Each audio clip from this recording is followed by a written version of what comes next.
Thanks. Well, welcome back. I hope that whatever you did over the past couple hours was meaningful, whether you were in small groups or by yourself or at one of the breakout sessions. I hope you found it meaningful time. So now I'm really excited to introduce again Dr. Hans Grossenklas, who you already met once this morning, the director for the section of ocular oncology and pathology at the Winship Cancer Center at Emory University. And Hans is going to talk to us about some really exciting research going on at Emory and the development of the very first spore. This would be the very first spore in eye tumors. Well, you'll tell us more about it. Ever in the U.S. So it's just very, very exciting, and we're just thrilled to be able to hear from him today. So thank you. Thank you. So I'm really very honored to be here speaking to you, and thanks to the Melanoma Research Foundation and Sarah and everyone. It's really, what you're doing is really great. So I'm kind of a unique person. I'm an ophthalmologist and a pathologist, and I do research. So I'm a translational researcher. I take care of patients and look at the pathology from biopsies and even eyes that are removed. So I have these financial disclosures, 2 NIH grants, and I've done some work for Oro Biosciences and Clearside Biomedical. None of these two are relevant to today's talk. The 2 NIH grants are. So a SPORE is a specialized program of research excellence. It's also known as a P50 grant that's awarded from the National Cancer Institute, and it's a cornerstone of the National Cancer Institute's efforts to promote collaborative interdisciplinary translational cancer research. And translational means bench to bedside, taking laboratory science to patient care. And our SPORE that we've been working on for a few years, this is a really big deal to put this together, and it takes years to put it together, to get all the components and get it ready to submit, is really a Atlanta community SPORE. We are working on it from Emory, the Emory Ophthalmology Department, Winship Cancer Institute, as well as Georgia State and Georgia Tech. So there's input from these 3 institutes in Atlanta into this SPORE. And the SPORE is an eye tumor SPORE. So the most common primary intraocular tumor in adults is melanoma, and in children it's retinoblastoma. So for the most part, our SPORE is concentrating on uveal melanoma and retinoblastoma. The translational research program organizational structure from the NCI, the National Cancer Institute. Toby Hecht is an associate director of the National Cancer Institute in charge of the administrators for the SPOREs, as you see here. And Julia Arnold is the program director for our SPORE, Julia Arnold. So these NCI program officers are in charge of different SPOREs like breast tumor and colon cancer, etc. The SPORE program started in 1992, so it's about 23 years old. And it started out with, I think there were 9 SPOREs given for $20 million. And in 2015, there were a total of 50 SPORE grants for a total of $106 million per year throughout the United States.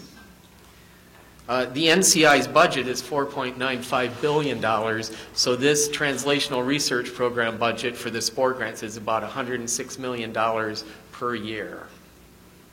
And you can see these 50 grants are spread among 21 states, and in these 21 states there are 30 institutions and 1 consortium for the SPORE grants. So that means that some institutes have more than 1 SPORE grant. I think the one that has the most is MD Anderson. The success rate for funding is about, when we submit our grant, there's about a 22% to 25% success rate. So 1 in 4 or 1 in 5 submissions will get funded. If it's of these funded grants, about 50% are new applications, or 50% are reapplications. So this is not a slam dunk to get this. Just because we're submitting it doesn't mean we're going to get it. And the translational research program uses knowledge of human biology to develop and test the feasibility of cancer-relevant interventions in humans, and/or determines a biologic basis for observations made in individuals or cancer populations at risk. And we use this information in sort of a bidirectional way. For instance, if we find out something new, we may be able to use it for early detection, and then we find out if this early detection is working or not, and if it isn't, we try to refine the techniques we're using for early detection. So there's a back and forth between experimentation and then a human endpoint. And this goes for risk assessment, prevention, diagnosis, prognosis, and therapy. So each SPORE grant should focus basically on an organ-specific cancer. That's why we're doing an eye tumor spore, or a highly related group of cancers. And there are melanoma spores. There are several melanoma spore grants, and ocular melanoma is a minor component to melanoma spore grants. Most of the funding for melanoma spore grants go for skin melanoma. So that's why it's important to have our own eye tumor spore. And occasionally they're given for cancers that have a common biological mechanism. And some of the features of this grant are a team concept. So this is really one of our important things that I emphasize with our ocular oncology service, and it's worked very well. And also between the Emory Eye Center and the Winship Cancer Center. Flexibility to realign resources so we can move funds around in the SPORE depending on how things are working. And this is why you're here, why I'm here talking to you. Involvement of patient advocates, very important. So what we want to find out in a SPORE grant is we need to have for each of our projects a human endpoint. So what is a human endpoint? It could be an early phase clinical trial of an investigational drug or device, or early phase trial of new combinations or new uses of FDA approved agents, not necessarily new drugs, but repurposing currently approved drugs. Discovery of biomarkers, like melanoma biomarkers, to follow disease progression. An IND, that's investigational drug or device designation, where at the end of 5 years we can go to the FDA and try to get a approval from the FDA to use the drug or device. Population, behavioral, or psychosocial studies, and clinical studies that lead to laboratory studies which address a new hypothesis. So this is the integration of our SPOREs basically between our Emory Winship Cancer Institute and the Emory Eye Center, but we also, as I mentioned, important parts of the SPORE are Georgia State and Georgia Tech. So this is really an Atlanta eye tumor SPORE. And there is strong institutional commitment. So not all, we can apply for funding from the NIH, the National Cancer Institute, but Emory University is also going to provide money for the SPORE, and as well as Georgia State and hopefully Georgia Tech. So we have 2 principal investigators. I'm the corresponding principal investigator, and as you'll notice throughout the SPORE, the entire SPORE in each project, we have essentially paired investigators, a clinical investigator and a basic science investigator. So part of each project is sort of basic science, and another part is clinical, taking that basic science research to the patient. So I'm the overall principal investigator, and my counterpart, Erwin Van Meer, is a very accomplished cancer biologist at the Winship Cancer Center. and I'll tell you more about him in a minute. So we are down the street here about a mile or two, maybe a mile and a half north of here. The Emory Eye Center is a nationally recognized eye center. You met members of our ocular oncology team this morning, Jill Wells and Chris Bergstrom. And then the Winship Cancer Center is a National Cancer Institute, designated cancer institute. And we had our introduction this morning by Dr. Walter Curran, or Wally Curran, the director of Winship. So here are the key personnel of our SPORE. A SPORE has to have 4 projects and 3 cores, 2 or 3 cores, and then something called a development research program and a career enhancement program. So each one of these projects is a translational research science project that could be submitted individually as a grant to the NCI. So all is not lost if our SPORE isn't funded. We can still submit these as individual grants, known as R01 grants. So I'm the director, Dr. Van Meer is the co-director, co-principal investigator, and he has 3 R01 grants. I have 2 multi-PI R01 grants, and he's a very well-known oncology research scientist, and he's the director of the cancer biology program at Winship. So the aims of our SPORE, you'll see that 3 of the 4 aims are directly related to ocular melanoma. To develop new treatments based for metastatic uveal melanoma to the liver based on the biology of the local microenvironment in the liver. So we're not as concerned about what mutations occur in the tumor. We're concerned with how the patient responds to the tumor, how your liver responds, what's going on in that microenvironment, including the immune part of the microenvironment, as well as other proteins that are made in the liver that control the tumor and keep it from growing. We want to develop new imaging modalities to detect early metastatic uveal melanoma to the liver. So these are directly related to ocular melanoma.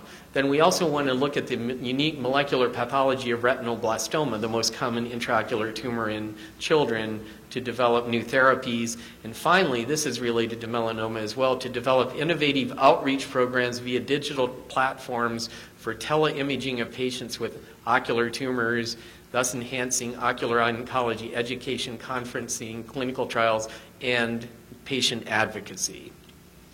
So here is some of the basis for this SPORE is we know that when eye melanoma metastasizes, when uveal melanoma metastasizes to the liver, it progresses in the liver from single cells to little micrometastases, and then it grows into metastases within the liver that are either controlled by the NK system, by natural killer cells, where they're essentially controlled by your immune response, or they grow around blood vessels in the liver and eventually become vascularized and are controlled by a protein in the liver that keeps them from becoming vascularized, known as PEDF.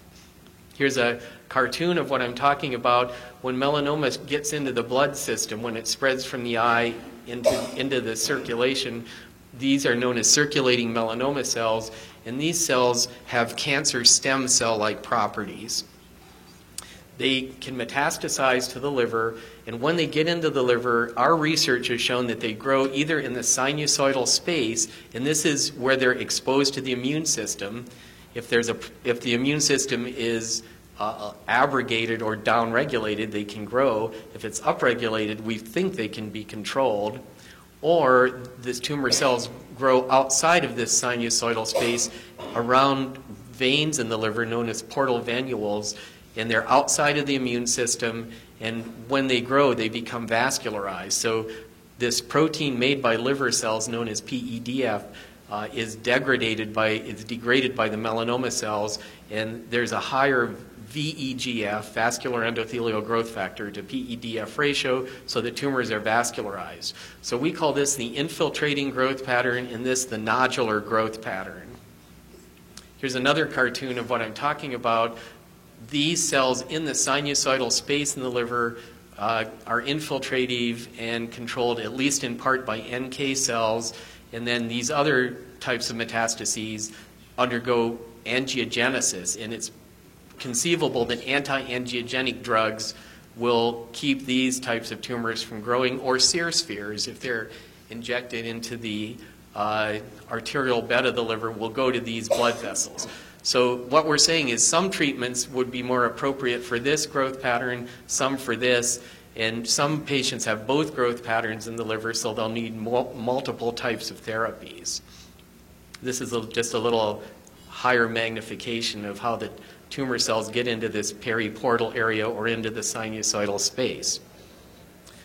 And this is a little about retinoblastoma. The retinoblastomas, when they metastasize or when they can't be controlled locally, it's due to optic nerve invasion or tumor we call anaplasia or vitreous seeds. So we're kind of working on that with retinoblastoma and taking, we were able to classify retinoblastoma according to the cytology of the tumor as severely anaplastic or not severely anaplastic, and found a certain set of genes are expressed in the severely anaplastic ones versus the non-severely anaplastic ones. So the ones that are upregulated are in blue, the ones that are downregulated are in red, and this correlates to metastasis or tumor spread in retinoblastoma. So we're looking at the genetic basis of tumor spread in retinoblastoma. So if we look at our entire SPORE, we have these 4 projects, and the first one is entolimod for the treatment of metastatic uveal melanoma. It's a immune-based therapy. The second is developing this new imaging agent to find really small metastases in the liver. The third is our retinoblastoma project. Fourth is teleimaging. Then we have an administrative core, a pathology and biospecimen core, and a data analysis core. And then these 2 programs in which we're able to give out small grants to investigators for our SPORE grant. And these could be investigators anywhere in the United States. So our first project, you can see the project leaders, including Dr. Lawson, entolimod for treatment of metastatic uveal melanoma. He is our clinical project leader, and Dr. Waller is MD PhD director of our Bone and Stem Cell Transplant Center at Winship. He's the basic science director. So we found recently there's a company known as Cleveland Biomedical that developed this drug known as entolimod. And they found a central role in the liver as an anti-cancer agent and a radioprotective agent. So it's protecting the liver while it's killing cancer. And then we did some experiments with Cleveland Biomedical. It was just published this year in this journal called Oncotarget, where we found that it works in a mouse model of metastatic eye melanoma to the liver, this entolimod. So what happens is in an untreated mouse that has melanoma, metastasizes to the liver, and if you treat the mouse with this entolimod, it protects the liver by upregulating something known as STAT3. It resists apoptosis or cell death in normal liver cells as well as NFKB, and it also boosts NK cells and T cells, the immune system that kills the tumor in the liver. So this is a little graph on the bottom showing treatment with entolimod boosts NK cells versus a control. The kind of purple shows that the bar is higher with the treated versus the control. And in our mouse model, you can see the number of little metastases in the liver is markedly reduced with entolimod given 1 day or at the time or after enucleation of the mouse versus control. And what these graphs on the bottom are showing is they boost NK cells, these natural killer cells, and these 2 graphs are showing that I'll spare the details, that the NK cells are being recruited from the systemic circulation into the liver to kill the tumor. So that's our first project. So the idea is to refine the entolimod treatment for metastatic melanoma in the liver and bring it to a phase 1 clinical trial. Our second project, which is headed up by Jenny Yang at Georgia State, and we have 2 Emory clinical investigators. Jenny is the basic scientist, is developing this agent to find really small metastases in the liver. And their agent is, here's Jenny. She's a distinguished professor of biochemistry and biophysics. And Wei Mao is here at Emory, and Pardeep Mittal is a radiologist who does MRI here at Emory. And Jenny developed this agent known as ProCA, which it's a protein MRI contrast agent with unprecedented metal selectivity and sensitivity in liver cancer imaging, just published last year in PNAS, so pretty high-profile journal, and this year as well. So the idea is to find small tumors in the liver, stage 2 or less, versus when they're now found with current imaging, stage 4, because there's a higher chance of survival and better treatment if you catch the micrometastases or small metastases early rather than later. So that's the whole idea. And here's some of her work with her graduate student. They developed this ProCA contrast agent that contains gadolinium and zinc, and the relaxivity levels when imaged with MRI are much higher than currently available agents. You can see here, the one that's most commonly used is Eovist, shown right here. So due to the properties of this protein, it's going to be able to be imaged at much more sensitive imaging than the currently available agents. As we see here, we have our mouse model of melanoma metastasized to the liver, and we're able with this contrast image to even image tumors that are about 0.24 millimeters, or about 250 microns, a quarter of a millimeter. Currently, about the limit of detection is several millimeters. So this is an order of magnitude better. So Eovist, you remember the first project? That's sponsored by a company. So when we have the SPORE grant, we can do the basic science and do a phase 1 clinical trial. But in order to get a product from the bench to clinical use or FDA approval costs a lot more money than we could afford in the SPORE grant. We could probably get one agent funded in 5 years with $12.5 million in the SPORE, maybe 2. So what Jenny is working with a company to get her all the preclinical things necessary to get her agent approved, like good laboratory practices, and then she has to show that its manufacturer is in a FDA-approved laboratory, et cetera. So in order to just start out to get it to an IND is going to take about 5 years. And she's getting extra money from another company to work on her IND for this SPORE. Now I'll briefly go over Project 3, retinoblastoma. I'm the director, and along with Bill Harbour, you've heard a lot about Bill Harbour. He's a co-director of this project, and Baker Hubbard in our ocular oncology group, who takes care of retinoblastoma patients. So here's Bill Harbour. He's from Bascom Palmer, University of Miami, and Baker from Emory. So Bill's a big part of our SPORE grant as well. So as I mentioned, we were able to find that highly anaplastic retinoblastoma correlates with metastases.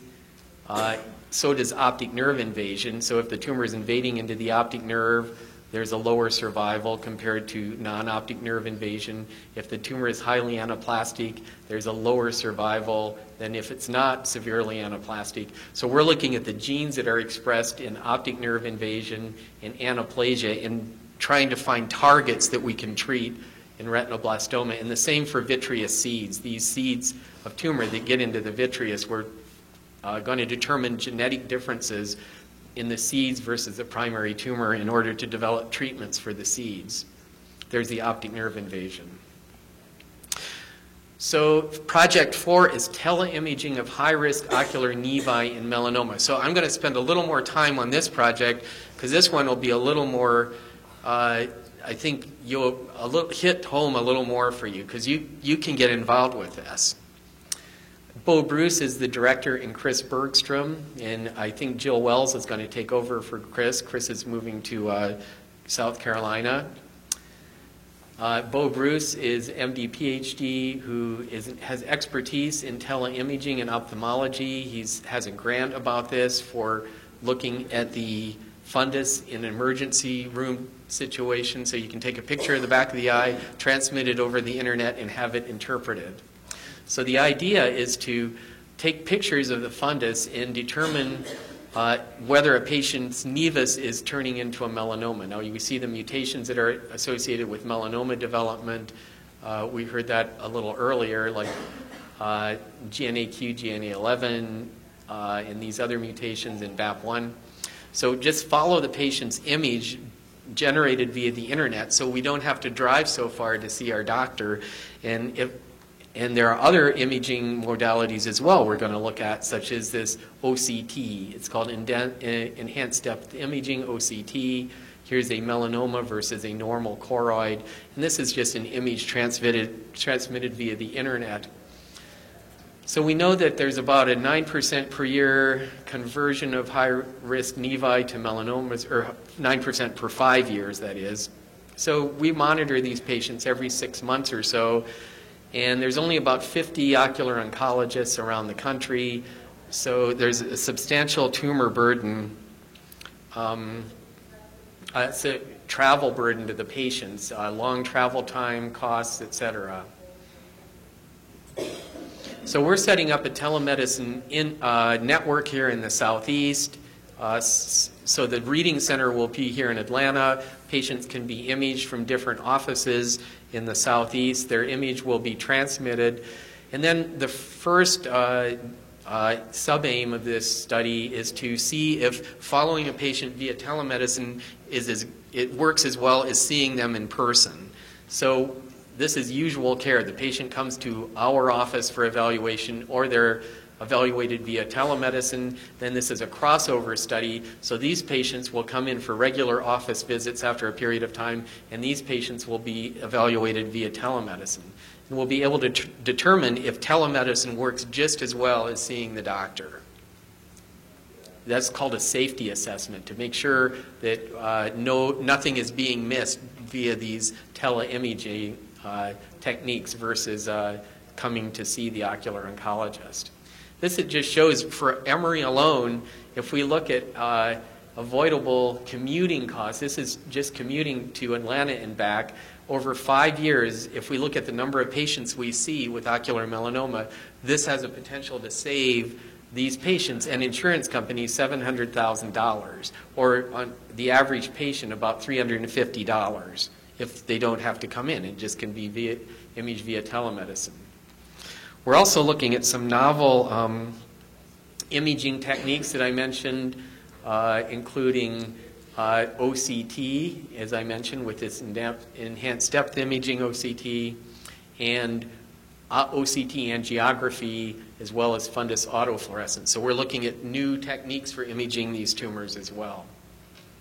So if you look at the current practice, I've highlighted in yellow of our 4 projects what are applicable for uveal melanoma. One of them is in light blue. This is a retinoblastoma project. So right now, current practice is focusing on the mechanisms of progression of primary uveal melanoma, looking at the mutations in the primary tumor, and we're going to be looking at what's happening in the microenvironment in the liver.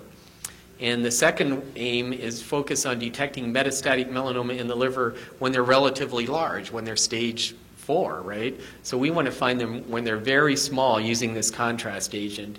And the fourth aim is referring to Ocular Oncology Center for evaluation. And we're going to focus on digital technology for following patients, as well as conferencing, patient support groups, meetings, and conferences. So here is Emory, and Georgia Tech is just downtown, as well as Georgia State. And Emory is, the Winship Cancer Center is pretty close to the Emory Eye Center. Here's the Winship Cancer Institute. Here's the Emory Eye Center.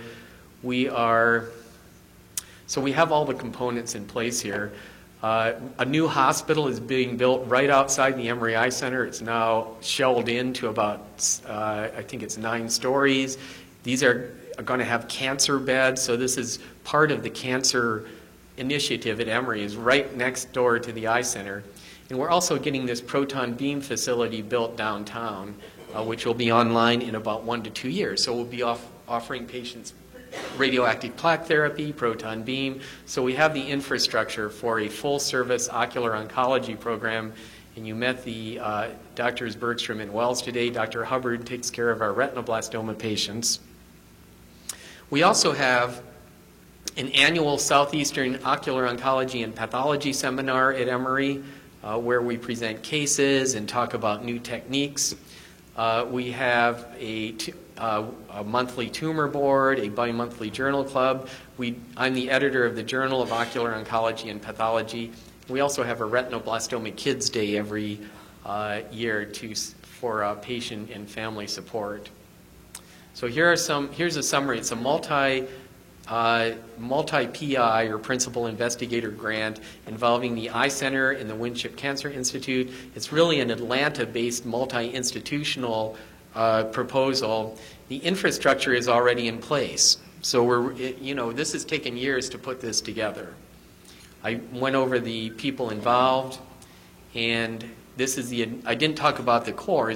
This is the administrative core, which will essentially sponsor integration among Emory and its affiliates, and also sponsor the website, education, patient advocacy initiatives. This is the sort of organizational structure of our SPORE grant. It's a little complicated, but there's interaction with the National Cancer Institute, an external advisory board, an internal advisory board, and we do have also a feature of our. We have a very robust pathology and biospecimen core, in which we have over 2,000 uveal melanoma samples and about 350 retinoblastoma samples. We also have conjunctival melanoma samples and primary acquired melanosis. So we have the tissue base for this SPORE too, to study tissue. And we have these cell lines we can use in experimentation for human uveal melanoma as well as retinoblastoma. So in other words, we have this database that we've developed of all these cases, tissues that we can extract DNA, RNA from, cell lines. We have expertise in models of uveal melanoma and retinoblastoma.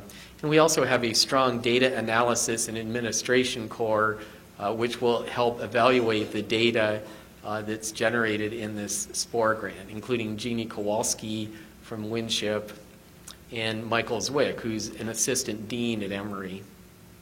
Now, a nice little feature of the SPORE is we can give out grants from our SPORE grant to young investigators and even seasoned investigators anywhere in the country. They can apply for this money.